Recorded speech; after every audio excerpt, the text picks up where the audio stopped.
हिमाचल में स्वर्ण आयोग के गठन को लेकर क्षेत्रीय महासभा के लोग पिछले 8 दिनों से शिमला में भूख हड़ताल पर बैठे हैं। इस दौरान सरकार ने इनकी मांगों की कोई सुध नहीं ली। अब महासभा आयोग के गठन की मांग को लेकर कल सचिवालय के बाहर महाधरना करने जा रही है, जिसमें प्रदेश भर से हजारों की संख्या में लोग हिस्सा लेंगे। सामान्य वर्ग संयुक्त मंच प्रदेश अध्यक्ष रुमीत सिंह ठाकुर ने कहा कि वह पिछले 1 सप्ताह से भूख हड़ताल पर बैठे हैं, लेकिन अभी तक सरकार के किसी नुमाइंदे ने उनकी सुध नहीं ली। उन्होंने कहा कि अब अपनी मांग को लेकर 20 अप्रैल यानी कल सचिवालय के बाहर महाधरने के माध्यम से सरकार तक बात पहुंचाएंगे। इस प्रदर्शन में प्रदेश भर से 30,000 से ज्यादा लोग शामिल होंगे। उन्होंने बताया कि अगर सरकार उनकी मांग नहीं मानती है तो वह सचिवालय के बाहर ही धरने पर बैठ जाएंगे और आत्मदाह करेंगे। रुमीत सिंह ठाकुर, प्रदेश अध्यक्ष देवभूमि क्षत्रिय संगठन हिमाचल प्रदेश, साथ ही प्रदेश अध्यक्ष युवा सामान्य वर्ग संयुक्त मंच हिमाचल प्रदेश।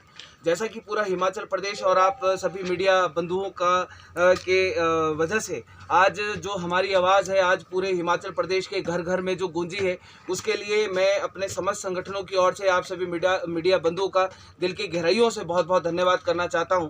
और पूरा हिमाचल प्रदेश जानता है, पूरी सरकार जानती है कि कल का दिन 20 अप्रैल का दिन हिमाचल प्रदेश के इतिहास में लिखा जाने वाला है, क्योंकि पहली बार हजारों लाखों की संख्या में इस हिमाचल प्रदेश का स्वर्ण समाज स्वर्ण आयोग गठन की मांग को लेकर शिमला सचिवालय के बाहर एकत्रित होने वाला है।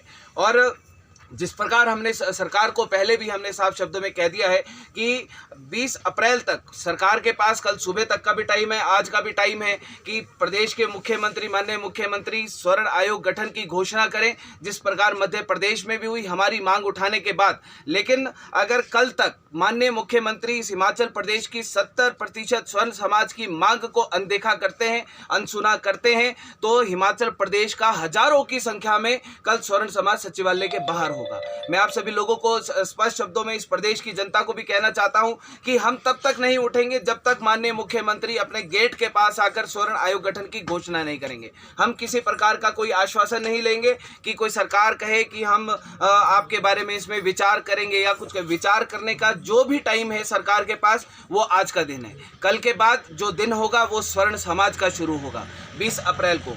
और मैं आपके मीडिया के माध्यम से ये बात बता देना चाहता हूँ, हमने जो प्रशासन है उनको भी हमने सूचित कर दिया है कि जितने भी लोग हमारे चारों तरफ से आएंगे, चाहे वो सिरमौर सोलन वाली साइड से आएंगे, तारा देवी की साइड से आएंगे, चाहे वो टूटू बालूगंज की तरफ से आएंगे, चाहे वो ढली की साइड से आएंगे, जिस भी साइड पे पुलिस प्रशासन हमारे लोगों को रोकेगा, हमारी गाड़ियों को रोकेगा, तो वहीं से शिमला राजधानी को बंद कर दिया जाएगा। हमने सरकार को कहा है, हमने प्रशासन को कहा है कि आप शांतिपूर्वक तरीके से हमारी गाड़ियों को खलीनी चौक तक आने दें। खलीनी चौक के पास हमारे सारे के सारे लोग वहाँ पर उतरेंगे, वहाँ से टॉयलेट के पास से पैदल चलकर हम लोग रैली के रूप में हम लोग सचिवालय के बाहर पहुंचेंगे। सरकार को, प्रशासन को जो भी पुख्ता इंतजाम करने हैं वो पुख्ता इंतजाम कर लें। और हम इस बात को भी हम लोग विश्वास दिलवा कर चलते हैं कि किसी प्रकार का उपद्रव हमारे द्वारा नहीं किया जाएगा। लेकिन अगर पुलिस प्रशासन के द्वारा किसी भी प्रकार का अगर हमारे लोगों के ऊपर कोई लाठीचार्ज किया जाता है,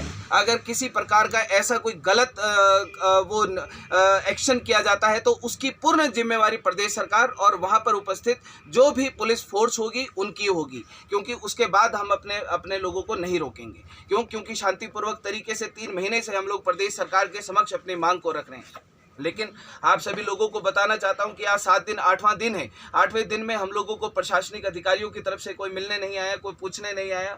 और प्रदेश सरकार की तरफ से है, जहां पर हम लोग आमरण अनशन पर बैठे हैं। पिछले 2 दिन पहले अभी नालागढ़ बद्दी में मुख्यमंत्री साहब को वहां पर हमारे देवभूमि क्षत्रिय संगठन के पदाधिकारियों द्वारा वहां पर मुख्यमंत्री साहब को ज्ञापन सौंपे गए। उनको बताया गया कि हमारे लोग वहां पर भूख हड़ताल पर बैठे हैं, लेकिन उसके बाद भी सरकार अभी तक सोई हुई है, जो एक निंदनीय विषय है। और कल कितने लोगों की संभावना है? देखिए, आप लोगों को मैं बता देना चाहता हूं कि कल की संख्या जो होगी वो कम से कम 25 और 30 हजार प्लस होगी, उससे कम नहीं होगी। वो संख्या 50 हजार में भी तब्दील हो सकती है, उससे बढ़कर भी हो सकती है। क्योंकि एक समय शुरू में ऐसा था कि हम लोगों को बोल रहे थे कि आपको स्वर्ण आयोग गठन की मांग को लेकर शिमला आना है, लेकिन आज परिवर्तन समय में आ गया है। आज लोग, परिवार, युवा, बुजुर्ग, महिलाएं, सभी के सभी लोग खुद कह रहे हैं कि हमने शिमला जाना है। हजारों की संख्या में हमारी माताएं बहनें शिमला पहुंच रही, हमारे बुजुर्ग आ रहे, युवा आ रहे।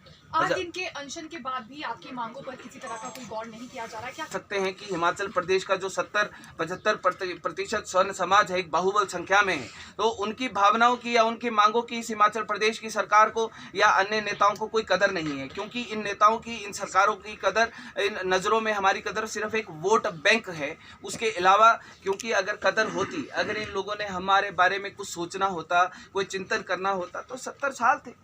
आज तक एक छोटी सी मांग तो है आयोग, जैसे आपने अदर आयोग बनाए वैसे एक सिंपल आयोग बना दीजिए, स्वर्ण आयोग। कल भी मांगे नहीं मानी जाती है, कोई सकारात्मक रवैया नहीं रहता है सरकार का, तो आने वाले समय में जी देखिए, कल की बात तो ऐसी है सर कि कल प्रदेश सरकार के ऊपर निर्भर करता है कि वो अपना नकारात्मक रवैया अपनाती है, सकारात्मक रवैया अपनाती है। नकारात्मक रवैया अपनाएगी तो मीडिया के माध्यम से हमने पहले भी कहा है कि अगर आत्मदाह करना होगा तो हम लोग वहाँ पर आत्मदाह भी करेंगे, सचिवालय के सामने करेंगे। हमारे हजारों लोग वहाँ पर आमरण अनशन पर बैठेंगे, जल और अन्न को त्याग करके हम लोग कल ये स्थान खाली कर देंगे सुबह, और ये स्थान से हम लोग उठकर सचिवालय के बाहर जाएंगे। वहाँ पर हमारे हजारों लोग उसी सचिवालय के माननीय मुख्यमंत्री के दरवाजे के बाहर बैठेंगे हम। PLTV के लिए शिमला से पुष्पेंद्र की रिपोर्ट।